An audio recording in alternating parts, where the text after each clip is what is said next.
안녕하세요. 저는 최근 파혼을 하게 된 40세 여자입니다. 원수는 외나무다리에서 만난다는 말이 지금 딱 제 상황에 맞는 것 같습니다. 세상이 좁다고 하지만 어떻게 이렇게까지 좁을 수 있는 건지 모르겠어요. 정말 사람은 죄짓고 못 산다더니 왜 그런 말이 나왔는지 저는 이제야 조금 알 것 같아요. 지금부터 여러분들께 제 이야기를 한번 들려드릴게요. 제게는 세상 어떤 것과도 바꿀 수 없는 소중한 부모님들이 계세요.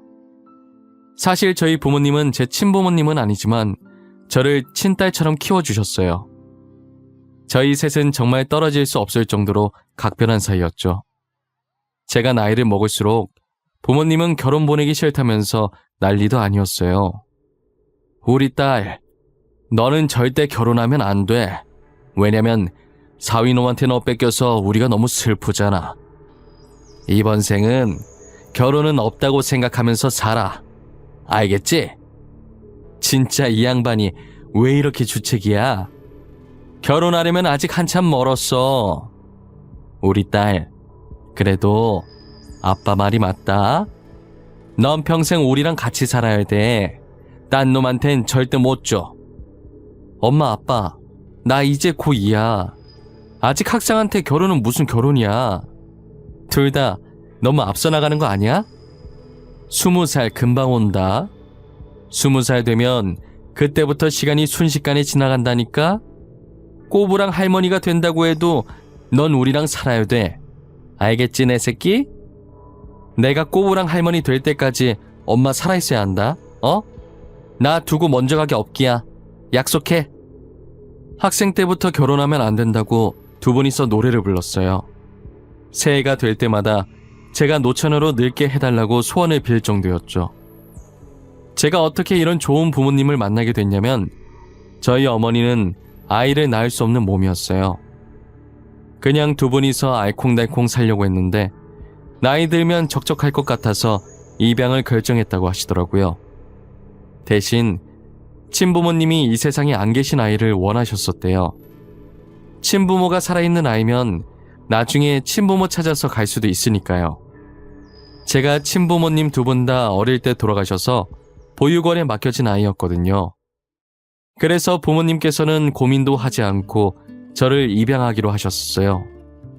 당시 아버지께서 사업을 크게 하셔서 꽤나 잘 살았었어요. 저는 아버지 사업 때문에 왜 아들이 아니라 딸을 입양하셨을까 생각했는데 두 분 다 아들보다는 애교가 많고 싹싹한 딸을 더 좋아하셨다고 하더라고요. 덕분에 저는 먹고 싶은 거 다 먹고 하고 싶은 거 다 하면서 부족함 없이 컸어요. 제 말이라면 부모님 두 분 다 꿈뻑 넘어가시는 분들이라 학교에서 제가 조금이라도 다치고 오면 학교로 출동하시곤 하셨어요. 제가 넘어져서 다친 거라고 괜찮다고 해도 아이들이 다치지 않도록 주의 부탁드린다고 말하고 오셨죠. 그래도 그런 부모님이 있어서 아무도 학교에서 저를 건들지 않았어요.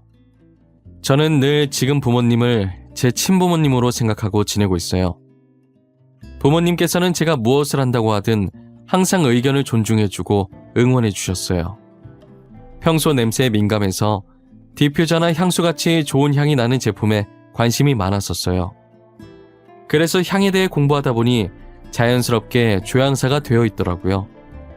처음엔 그냥 취미생활로 원데이 클래스 들으면서 즐겨보려다가 그게 제 업이 된 거죠. 저는 조그맣게 공방을 차려서 일주일에 한두 번 정도 원데이 클래스를 진행하고 있어요. 저희 공방에 향수를 자주 사러 오시는 귀여운 남자 고객님이 계세요. 그분도 향에 관심이 많아서 주변 사람들한테 향수나 디퓨저를 자주 선물해준다고 하더라고요. 한동안 구매만 하시다가 직접 만들어보고 싶다고 해서 원데이 클래스 신청을 하셨더라고요. 클래스 신청하신 이후로는 클래스 하는 날에만 공방에 오셨었어요. 진짜 특이한 게 그분은 항상 제 공방에 올 때마다 꽃을 사서 제게 주셨었거든요. 처음 꽃 받았을 땐 놀라기도 했고 한편으로는 무슨 수작인가 싶어서 경계했었어요. 그런데 자신이 꽃향기를 제일 좋아하기도 하고 다양한 꽃향기 맡으면서 더 다양한 향수 공부를 하라는 의미로 제게 선물을 해주신 거더라고요.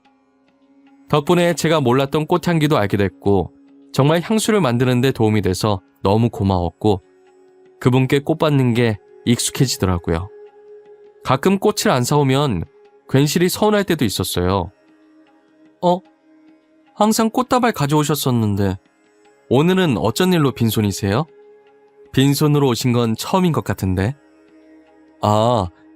오늘 퇴근이 조금 늦어져서 급하게 오느라 꽃을 못 샀어요.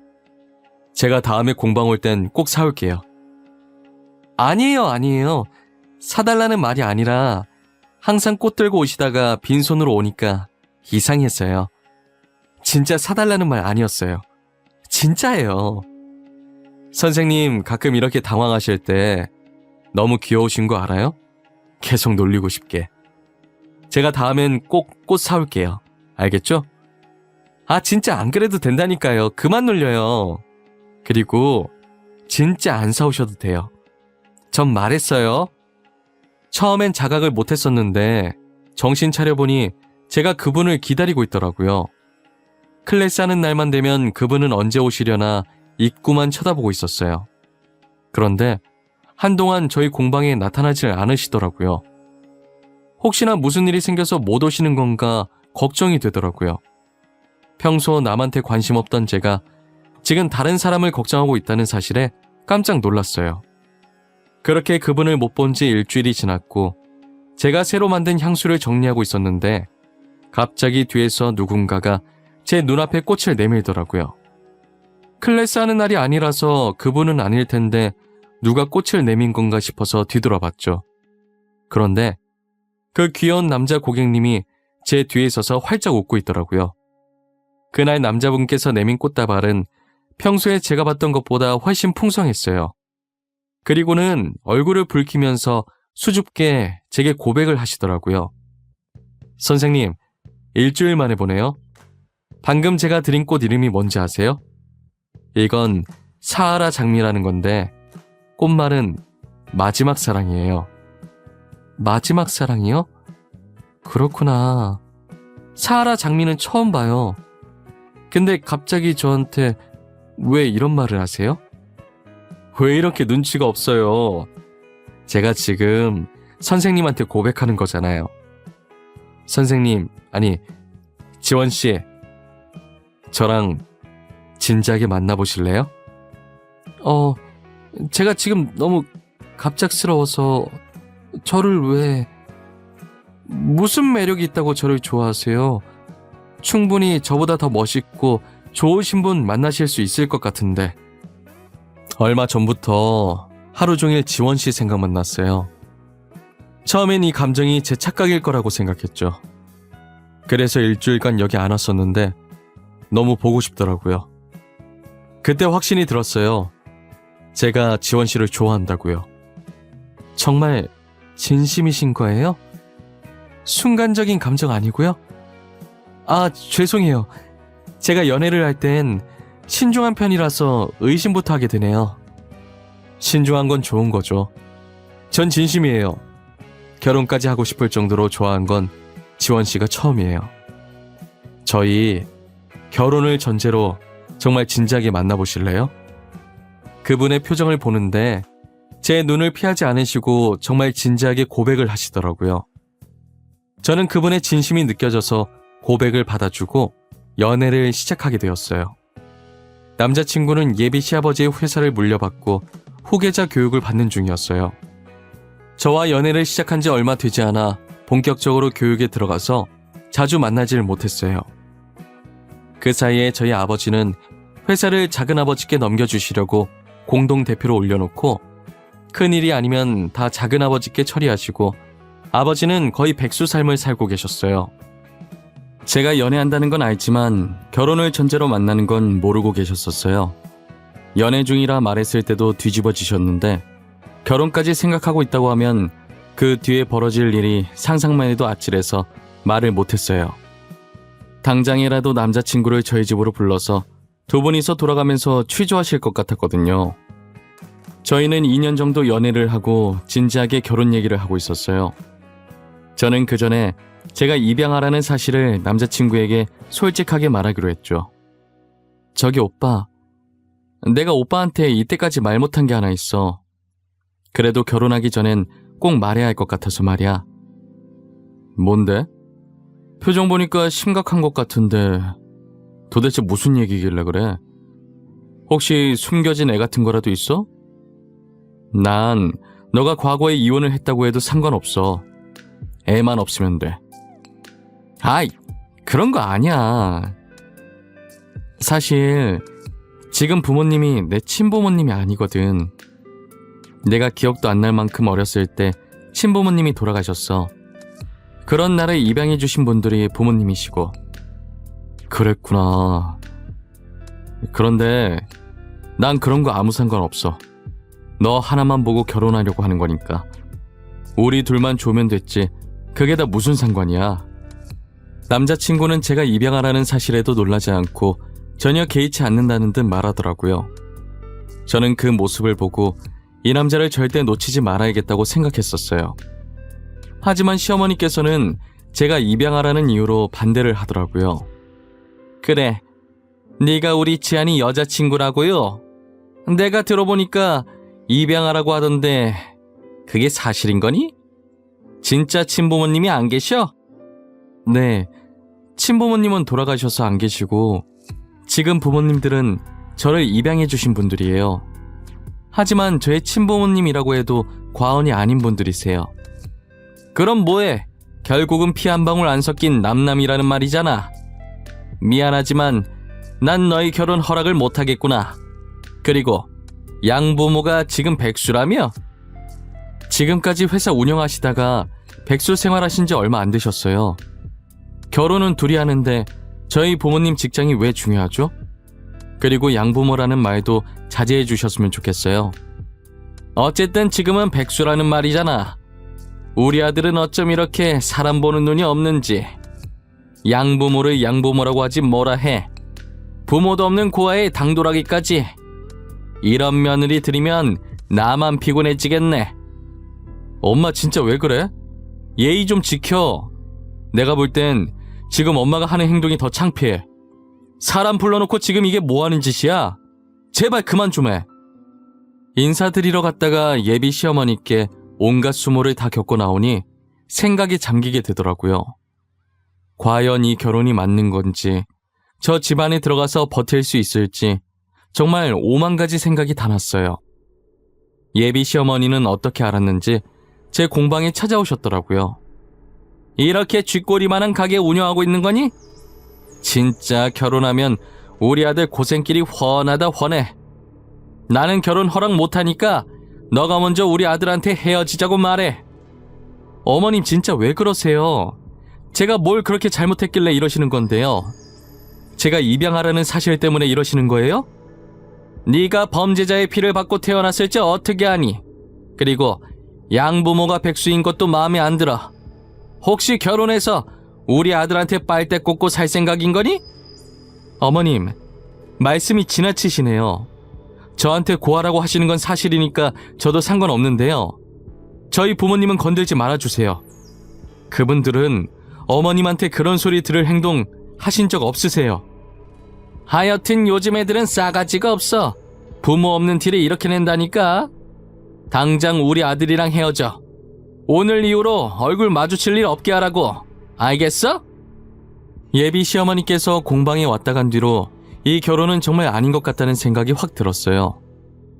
저는 바로 남자친구에게 전화해서 헤어지자고 말했고 남자친구는 저를 붙잡았어요. 오빠, 여기까지 하자. 나 진짜 어머님 때문에 스트레스 받아서 더는 안 되겠어.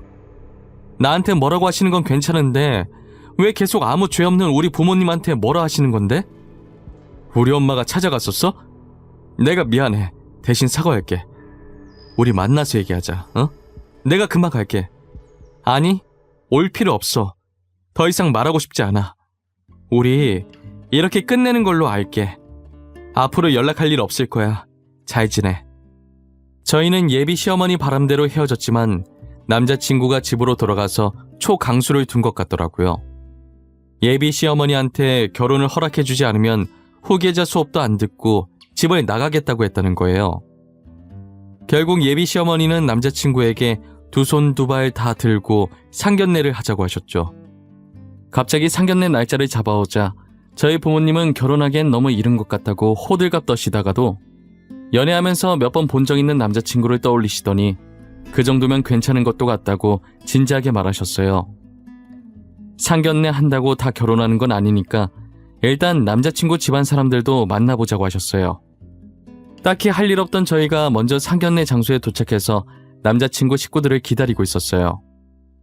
기다리는 와중에도 꼭 결혼해야겠냐면서 자신들이랑 평생 같이 살면 안 되겠냐고 주책을 떠셨어요.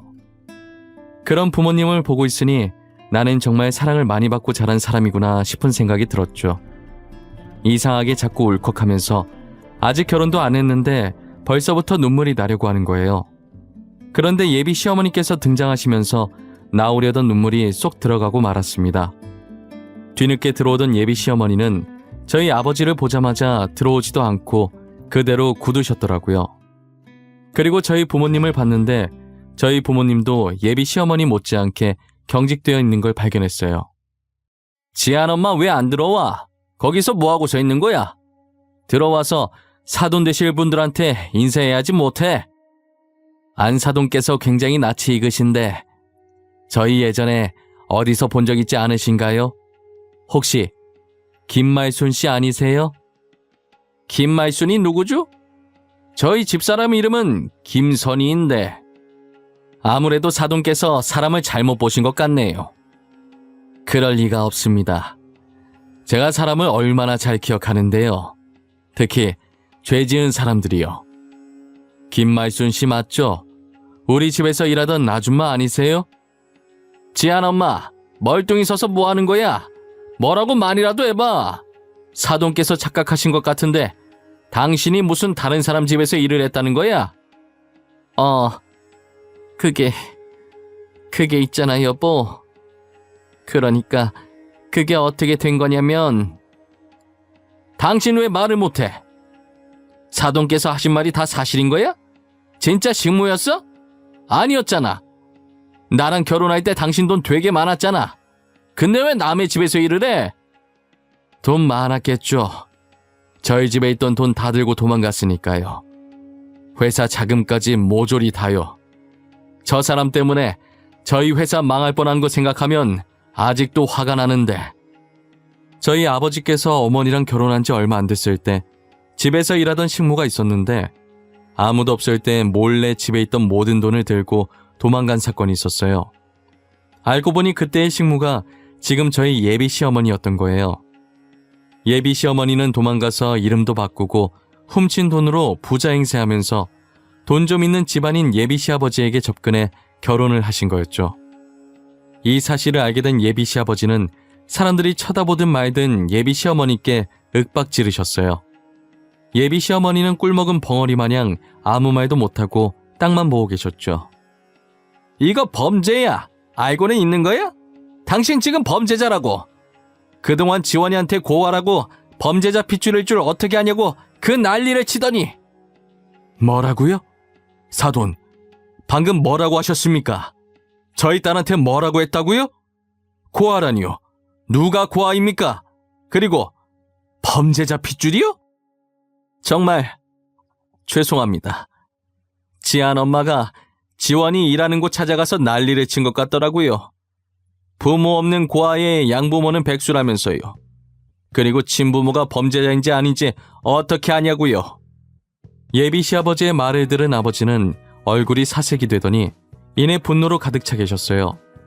이렇게 부모가 살아있는데 도대체 누가 고아냐면서 예비 시어머니를 몰아세웠어요. 부모가 이렇게 두 눈 부릅뜨고 살아있는데 도대체 누가 고아라는 거야? 뭐? 범죄자 핏줄? 범죄자는 당신이지. 범죄자 핏줄은 내 딸이 아니라 당신 아들이라고. 여보, 일단 진정해. 당신이 화나는 거 충분히 이해하는데 지금 너무 흥분했어. 지안이는 아무 잘못 없잖아. 애한테는 상처 주지 마. 어머님, 저는 괜찮습니다. 그럴만해요. 저는 아버님 마음 이해할 수 있어요. 그동안 자신의 딸이 그런 소리 듣고 있었다는데 어느 부모가 가만히 있겠어요. 결국 상견례는 난장판이 되었고 아버지는 이 결혼 절대 못하신다고 저를 데리고 나오셨어요. 어머니도 예비 시아버지와 남자친구한테 미안하다고 하고 뒤따라 나오셨죠. 그리곤 두 분 다 제 손을 하나씩 꽉 잡으시더니 아무 말씀을 하지 않으셨어요. 부모님의 표정은 도망간 식모가 예비 시어머니였다는 사실에 화나는 감정과 그동안 내가 그런 사람한테 모진 말 듣고 있었다는 사실에 속상한 감정이 뒤섞여 있었어요. 저는 무슨 말을 꺼내야 할지 모르겠어서 그냥 가만히 두 분의 손만 힘을 실어 잡아주었어요. 남자친구는 정말 미안하다며 저를 위해 더 이상 연락 안 하려고 했는데 제가 너무 보고 싶어서 이렇게 연락 안 하면 죽을 것 같다고 하더라고요. 그리고 남자친구가 예비 시어머니의 근황을 말해주더라고요. 현재 예비 시어머니는 이혼당하고 빈털터리로 집에서 쫓겨났대요. 남자친구도 어머니 없는 셈 치기로 했다며 모든 연락을 다 끊었다고 하더라고요. 남자친구는 저와 계속 만나고 싶어 했지만 저희 부모님이 걱정돼서 그만하자고 했어요. 얼굴만 봐도 원수가 떠오를 텐데 어떻게 원수의 아들을 품을 수 있겠어요? 저는 제가 받은 상처보다 부모님이 받으신 상처가 더 큰 것 같아 걱정이었어요. 직접 낳은 자식은 아니지만 만지면 깨질까 조심스럽게 키운 딸인데 밖에서 그런 수모를 겪었다고 하니 얼마나 속상하시겠어요. 불과 2달 전 일이라 아직도 부모님은 저를 미안함 가득한 표정으로 쳐다보세요. 괜찮다고 했는데도 계속 저러셔서 어떻게 해야 할지 모르겠네요. 저는 이제 결혼 같은 건 생각도 하지 않고 지금까지 제가 부모님에게 받은 사랑을 그대로 다시 베풀며 살아가려고요. 저희 아버지 같은 사람이 나타난다면 또 얘기가 달라지겠지만요. 그전까지는 부모님 옆에 꼭 붙어서 귀여운 외동딸로 이쁨 받으면서 살고 싶어요. 지금까지 저의 긴 이야기를 들어주셔서 감사합니다. 여러분들은 부디 행복해지시길 바랄게요.